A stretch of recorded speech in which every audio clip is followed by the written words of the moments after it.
or the crisis would turn into a catastrophe. Doing little or nothing at all will result in even greater deficits, even greater job loss, even greater loss of income, and even greater loss of confidence. Those are deficits that could turn a crisis into a catastrophe, and I refuse to let that happen. After its Friday passage, in gangster fashion, President Barack Obama took a 4-day vacation and said that there was no rush to sign it.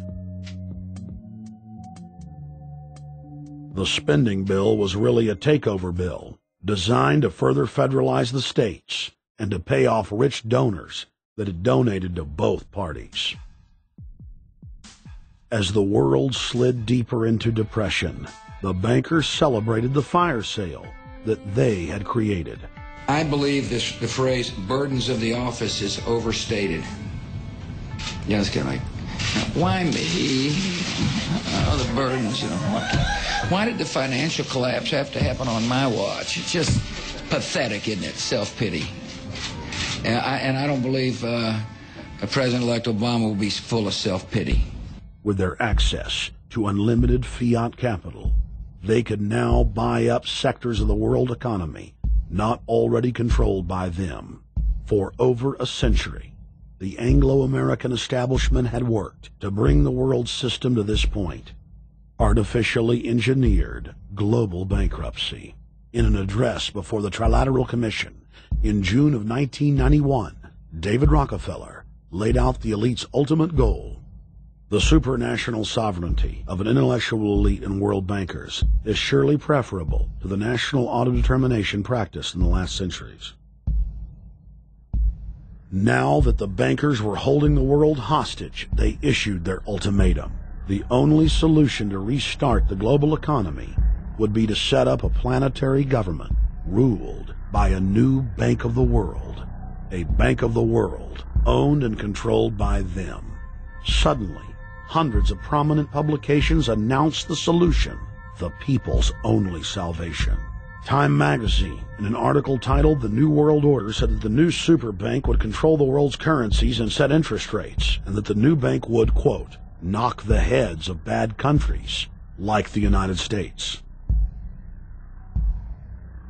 At a meeting of central bank heads and finance ministers dubbed Bretton Woods II, the plan for world government was unveiled by the very bankers that had engineered the collapse. Formerly sovereign countries would now pay their taxes directly to the banking cartel. Hundreds of new carbon taxes, controlling every facet of human activity, would only be the beginning. Now all the elite had to do was to sell the public on accepting the final phase of their takeover. And it's Obama's job to sucker the public into standing down so the bankers' agenda can move forward unhindered. Never before in U.S. history has the media gotten behind a president like they are behind Obama. The press has pulled out all the stops, bestowing a crown of infallibility upon Obama as the savior of the people. The elite are betting everything they've got on Obama's charisma and hoping that he can sell the world on their program of tyranny. Yes, there have been differences between America and Europe. No doubt there will be differences in the future. But the burdens of global citizenship continue to bind us together. A change of leadership in Washington will not lift this burden. In this new century, Americans and Europeans alike will be required to do more, not less. Partnership and cooperation among nations is not a choice. It is the only way. We've got to give them a stake in creating the kind of world order that I think all of us would like to see. In truth, Obama is not simply continuing George W. Bush's policies. He is radically expanding them. I thank President Bush for his service to our nation. This film has documented the painful fact that Barack Obama's agenda is the complete opposite of what he has claimed it to be. Now we will reveal what Barack Obama and his controllers' true agenda is. Number 1. Bring the United States under the complete regulatory control of a private offshore superbank known as the Bank of the World. More than 100 new taxes are now being developed under the umbrella of curbing greenhouse gases. The new taxes will be paid directly to the private bank consortium. At the producer level, taxes will be paid on farm animals' flatulence. At the consumer level, there will be carbon taxes on all forms of meat, beef, poultry, pork, and fish.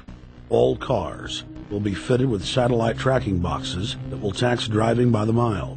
And an added tax will be placed on all fossil fuels, including motor oil and natural gas. All plastic products will have a carbon tax added. Outdoor space heaters and fireplaces are to be taxed. All electricity produced by coal-powered plants will be taxed. Under the cap-and-trade system, citizens will be forced to pay taxes on thousands of products to private cap-and-trade services owned by Al Gore and other elitists. There will be taxes on light bulbs, water, trash pickup, air travel, train travel, bus, ship, medicine, steel production, mining, clothing, laundry, asphalt are just a few of the new taxes to be levied. But to truly transform our economy, to protect our security and save our planet from the ravages of climate change, we need to ultimately make clean, renewable energy the profitable kind of energy. So I ask this Congress to send me legislation that places a market-based cap on carbon pollution and drives the production of more renewable energy in America. That's what we need. The notion of anthropogenic global warming is a fraud. In other words, the idea that the planet is getting warmer and that human activity is somehow responsible is a pseudo-scientific fraud. It's a big lie. It's a monstrosity. Remember the Nazis, they had race science, race hygiene. They said Aryan blood is different from any other kind of blood.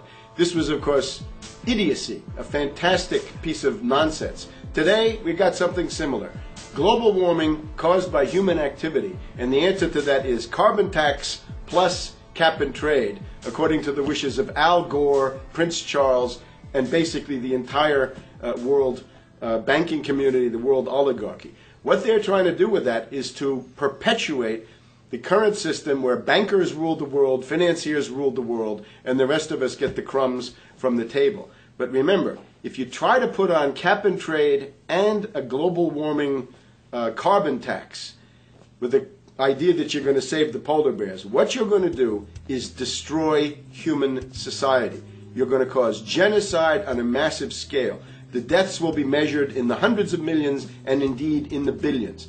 Just the idea of global warming means that there'll be no development for Africa, no development for the poorer parts of Southeast Asia, and no world economic recovery of any kind ever in our entire lifetime. So it's important to expose and fight the pseudo-scientific fraud of global warming.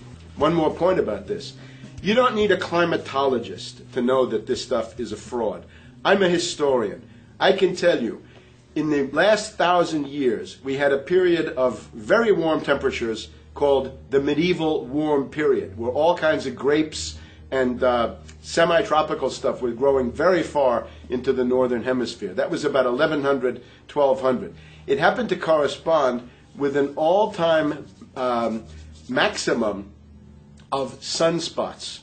Right now, we can say that we're going into another maximum period where there'll be some warming, but we're well within the limits of the medieval warm period.